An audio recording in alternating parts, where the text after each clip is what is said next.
Guys வந்துட்டு ரொம்ப நாய் இருக்கிறதுனால சும்மா வாக்கிங் மட்டும் போகிற மாதிரி வெளியே வந்திருக்கேன். ஸோ ஒரு ஸ்பாட்டை தேடி போய்ட்டுருக்கேன். அந்த ஸ்பாட் இருந்துட்டு இதுக்கு முன்னாடி நான் போயிருக்கேன். அப்போ என்கிட்ட சைக்கிள் இருந்துச்சு, அதனால் தூரமாக தெரில. பார்த்தா போயிட்டே இருக்குது வாட்டிக்கு. நான் ஸ்பாட்டுக்கு போயிட்டு பேசுகிறேன்.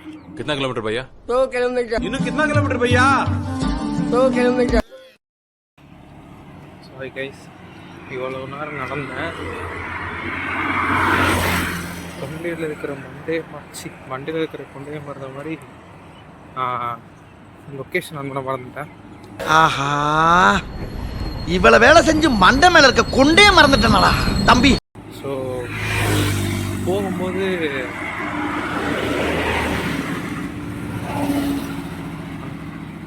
ஸ்பாட்டுக்கு போயிட்டு அங்கேருந்து கரெக்டாக உங்களுக்கு லொக்கேஷன் கரெக்டாக உங்களுக்கு டிஸ்டன்ஸ் காட்டுறேன். ஸோ அதுலேருந்து இன்ட்டு 2 போட்டுக்கலாம். அதான் வந்துட்டு அந்த டிஸ்டன்ஸாக இருக்கும். ஏன்னா போகும்போது இருக்கிற அந்த டிஸ்டன்ஸை எடுக்க மறந்துட்டேன். நான் சொன்னது ஏதாவது புரிஞ்சுதா? புரிஞ்சுன்னு சொன்னா வேற ஏதாவது கேள்வி கேட்பீங்களா? நோ. அப்ப புரிஞ்சுது. ஸோ கைஸ் தான் வந்துட்டு நான் என்ன நினச்சேன்னா போய் விட்டேன் இந்த ஸ்பாட்டை காமிக்கலாம்னு நினச்சேன். பட் இருந்துட்டு அங்கேருந்து அது ஒன்றும் இல்லை, ரோடு சைடில் இருந்துட்டு சேர்லாம் போட்டிருப்பாங்க. ஸோ அங்கேருந்து உட்காந்து சும்மா சன்லாம் மறையிற மாதிரி இருக்கும், நல்லாயிருக்கும்னு பார்க்கலான்னு இருந்தேன். பட் அது வந்துட்டு அதெல்லாம் எடுத்துட்டாங்க. ஏன்னா போய் பார்த்தோன்னா என்னடா ஒன்றுமே இல்லை, இங்கேருந்து கிணத்த காணோம் அப்படிங்கிற மாதிரி இருந்துச்சு.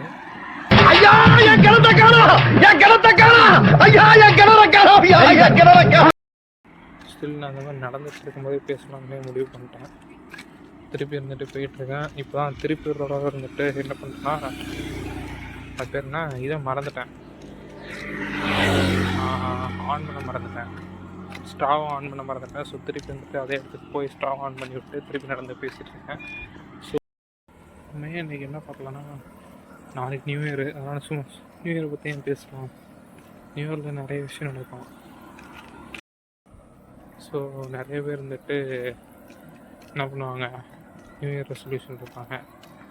என்னோடய நியூ இயர் ரெசல்யூஷன் இருந்தால் வந்துட்டு ஸோ நான் கொஞ்சம் மஸ்குலர் ஆகணும்னு ஆசைப்பட்றேன். வேறு எதுவும் எனக்கு இல்லை. நியூ இயர் ரெசல்யூஷனும் அவ்வளோதான். அப்புறம் கொஞ்சம் பீஸ்ஃபுல்லாக இருக்கணும். எப்போவுமே பீஸ்ஃபுல்லாக தான் இருக்கேன் நான். ஸோ ஹாப்பியாக இருக்கணும், ஹாப்பியாக இருக்கேன். அதனால் எனக்கு எந்த ஒரு பிரச்சனையும் இல்லை இப்போதைக்கு. Listen to me, my son. You don't have enemies. The truth is that nobody has them. Nobody in this entire world deserves to get hurt. Resolution வந்துட்டு அடுத்த வருஷம் போகும்போது நிறைய மசில் வச்சுருக்கணுங்க என்னுடைய நியூ இயர் ரெசல்யூஷனு. எனக்கு தெரியும் நிறைய பேருக்கு சொல்லலாம் வாய்ப்பில்லை ராஜு அப்படின்னு. ட்ரை பண்ணலாம் டெய்லி. ஆனால் ஜிம்முக்கு போனதுக்காக தான் வந்துட்டு நியூ இயர் ரெசல்யூஷனு. என்ன பிரச்சனைனா, நியூ இயர் டெய்லி ஜிம்முக்கு போனவங்க நியூ இயர் ரெசல்யூஷன் இல்லை, அது லைஃப் ஸ்டைலாக மாறிடுச்சு. ஸோ அதை நியூ இயர் ரெசல்யூஷன் வைக்க முடியாது. மேபி இது வைக்கலாமா, வைக்க வேண்டாம். ஸோ ஸ்டில் வந்துட்டு நிறைய பேர் வந்துட்டு ஹோப் வச்சுருப்பீங்க, எங்கேயாவது ஒரு இடத்துல ஒர்க்கு கொடுப்பீங்க. அதாவது வந்துட்டு இந்த மாதிரி பண்ணணும், அந்த மாதிரி பண்ணணும், அதை கரெக்டான இடத்துல வைக்கணும் ஹோப்பை. ஸோ வந்துட்டு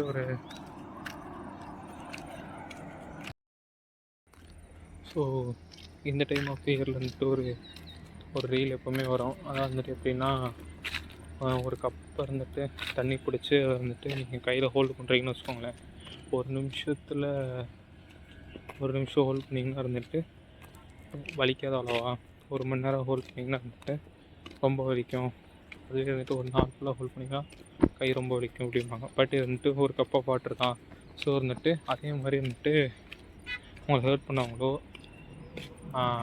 எப்படி சொல்கிறது, உங்களை ஹர்ட் பண்ணவங்கள வந்துட்டு ஹர்ட் பண்ணவங்களோட மெமரிஸ்லாம் வந்துட்டு விட்டுருங்க அப்படிம்பாங்க.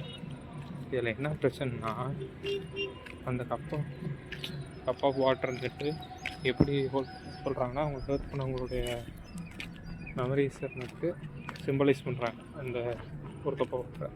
ஆனால் இவங்களுக்கு என்ன பொருள்னா, இந்த ஒரு கப் ஆஃப் வாட்டரில் நல்ல மெமரிஸும் இருக்குது, அது உங்களோட வாழ்க்கையோட புரியுதா? உங்கள் வாழ்க்கையில் இருக்க நல்ல மெமரிஸும் அதே கப்பலில் தான் இருக்குது, அவங்களோட. ஸோ நான் என்ன சொல்லுவேன்னு வச்சுக்கோங்களேன், அது வந்துட்டு அப்படியே எப்படி சொல்கிறது, அந்த கப் ஆஃப் தண்ணியை வைக்கிறத விட நீங்கள் குடிச்சிடணும். எப்படி சொல்கிறது, அக்செப்ட் பண்ணிக்கோங்கிறேன். அக்செப்ட் பண்ணால் இருந்துட்டு என்ன சொல்கிறது, இன்னும் கொஞ்சம் நல்லாயிருக்கும். நல்ல மெமரிஸை நீங்கள் எடுத்துக்கோங்க, கெட்ட மெமரிஸும் எடுத்துக்கோங்க. அடுத்து இந்த மாதிரி செய்யாமல் எடுத்துக்கோங்க. மிஸ்டேக்ஸ் ரிப்பீட் பண்ண வேணாம் அதனால். ஸோ நிறைய பேர் இருந்துட்டு சர்டன் சம்மனுக்காக வெயிட் பண்ணுவீங்க. சொல்ல வேணாம், விட்டுருங்க. அடுத்தடுத்து போயிட்டே இருங்க.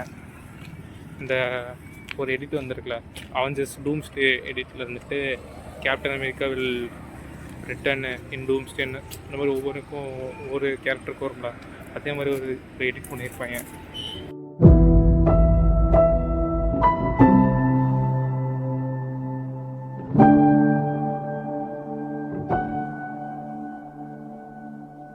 ஸோ அந்த மாதிரி தான் அப்புறம் வந்துட்டு திருப்பி ஃபாலோ பண்ணுறாப்புல. அது வந்துட்டு அந்த கேமரா கிளாரிட்டி கரெக்டாக தெரிய மாட்டேங்குது. ஸோ வேறு வந்துட்டு பேர பசங்களா. ஸோ வந்துட்டு அக்செப்ட் பண்ணிவிட்டு அடுத்து போயிட்டே இருங்க. அடுத்து வேறு எதுவும் இல்லை. ஸோ டைமை வேஸ்ட் பண்ணாமல் நியூ இயர் கொண்டாடி ஜாலியாக நியூ இயர் கொண்டாடுங்க. திருப்பி ஃபாலோ பண்ணிட்டே இருக்காரு பாருங்களேன். இது அவங்ககிட்ட வராரு பாருங்க, ஃபாலோ பண்ணுறாரு. So wish you happy new year.